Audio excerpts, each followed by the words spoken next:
আজকে আপনাদের জন্য নতুন একটি আলু পরোটা নিয়ে আসলাম। আমরা তো আলু পরোটা কত রকমের করে বানিয়ে খেয়েছি। আমার জন্য এটা নতুন, আমি এভাবে বানিয়ে খেয়েছি। যেহেতু আলুর দাম কম, কেন হাতছাড়া করব, ওই জন্য আলুটাকে এভাবে নিলাম। আলুটাকে প্রথম সিদ্ধ করে নিলাম। আমি অল্প পরোটা বানাবো, সেজন্য আমি অল্প আলু নিয়েছি। যার যতটুকু প্রয়োজন সে ততটুকু নেবেন। আমি ছোট বড় চারটা আলু নিয়েছি। একটু হালকা চিনি দিয়েছি, একটু লবণ দিয়েছি।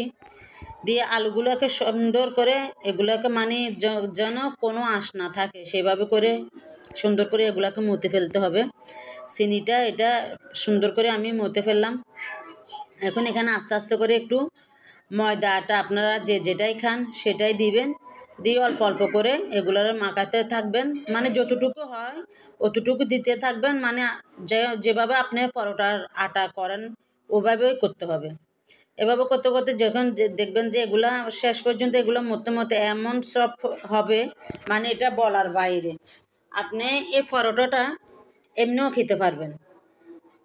এগুলা সব এখন এমন তুলতুলো হয়েছে, মানে এটা বলার বাইরে। মাশাল্লাহ, অনেক সুন্দর করে মতে ফেললাম। এই যে এখন পরোটা আপনারা যেভাবে বাজে বানালেও বানাতে পারবেন, গোল করে বানালেও বানাতে পারবেন।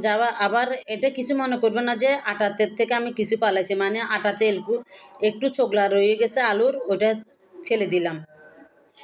এরপরে এগুলো আমাকে মানে এটা আপনারা রুটি পরোটা যেভাবে বানান সেভাবে বানাবেন। আপনারা তেল দিয়ে চাইলেও বানাতে পারেন, আবার গুঁড়ি দিয়ে চাইলেও বানাতে পারেন। আমি এখানে গুঁড়ি দিয়ে বানাইছি, তো আমি গুঁড়ি দিয়ে বানিয়েছি। আপনারা যদি চান তেল দিয়েও বানাতে পারবেন। আমি এখানে 4টা পরোটা বানিয়েছি। আমরা মানুষ কম, আপনারা মানুষ যেরকম বেশি হলে বেশি বানাতে পারেন, কম হলে কম বানাতে পারেন। তবে এখানে আবার আরেকটা কথা আছে, আপনি পরোটাটা এখানে বাছতে গেলে একদম লো আঁচ দিতে হবে। আগুনটা একদম মিডিয়াম আঁচে দিবেন। দেখবেন যে পরোটাগুলো অনেক মাশাল্লাহ ফুলকো ফুলকো হবে। আগুনটা যখন আপনি বাড়াই দিবেন পরোটাগুলো কিন্তু পুড়ে যাবে। আমি প্রথমে ভুল করে ফেলছি, পরোটাগুলো পুড়ে গেছে। এখন এটার যাওয়া এখন কমে দিছি। মাশাল্লাহ, পরোটাটা ফুলকো হয়েছে, এমনকি কালারও সুন্দর হয়েছে।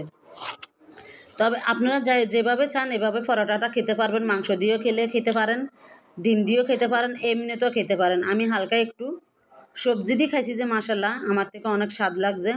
তো যাদের ছোট বাবু আছে, আমি মনে করি যে ওদের জন্য এই পরোটা বলেন আর রুটি বলেন যাই বলেন, আপনি যেভাবে খেতে চান সেভাবে বানাতে পারবেন।